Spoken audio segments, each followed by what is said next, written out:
আমরা 70% মানুষের ভোটকে, গণভোটকে আমরা অস্বীকার করতে পারি না, অগ্রাহ্য করতে পারি না। নির্বাচনের আগে জনগণের কাছে আমরা কথা দিয়েছি, জনগণকে আহ্বান জানিয়েছি, জনগণ সাড়া দিয়েছি। আমরা সেই দিন পয়েন্ট অফ অর্ডারের বিষয়টা উত্থাপন করলে মাননীয় স্পিকার বলেছিলেন যথারীতি নোটিশ সার্ভ করার জন্য। আজকে আমরা সেইভাবেই নোটিশ দিয়েছিলাম এবং নোটিশের উপরে আলোচনা শুরু হয়, নোটিশ পড়ে শোনানো হয়। তারপরে অনেক বাধা এসেছে, আপনারা হয়তো দেখেছেন, স্বাভাবিকভাবে না দেখার কথা না, দফায় দফায় বাধা এসেছে। সকল বাধা উপেক্ষা করে শেষ পর্যন্ত স্পিকার মহোদয় রুলিং দিয়েছেন যে এটা আগামী 31 তারিখ 2 ঘন্টা এটার উপরে আলোচনা হবে।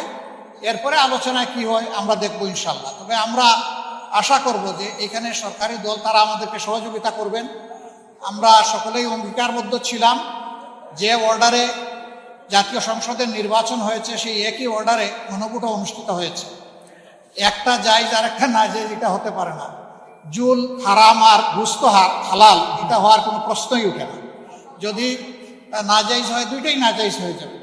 এই সংসদ স্বাভাবিকভাবে গঠিত হয়নি, একটা বিশেষ প্রেক্ষাপটে অনেক ত্যাগ এবং কুরবানি, অনেক রক্তের উপর এই সংগঠন, এই সংসদ গঠিত হয়েছে। তো আমরা এখন অপেক্ষায় আছি, 31 তারিখ আলোচনা হবে, আলোচনায় আমরা অংশগ্রহণ করব।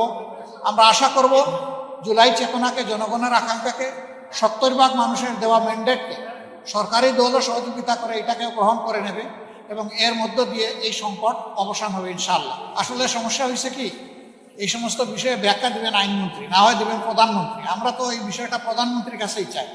তো স্বরাষ্ট্রমন্ত্রী সাহেব প্রথম দিন থেকেই সব বিষয়ে তিনি নিজে একটা বক্তব্য রাখেন। এমনকি দুঃখজনক হলেও সত্য যে স্পিকারের রুলিং দেওয়ার পরেও তিনি কথা বলতে চান। তো এইটা আসলে অনাকাঙ্ক্ষিত। আমরা তার মতো একজন জ্যেষ্ঠ অভিজ্ঞ পার্লামেন্টারিয়ানের কাছ থেকে এটা আমরা আশা করি। কার পাশা গেছে কার টেবিলে, খেলা যে চলছে কোন লেভেলে।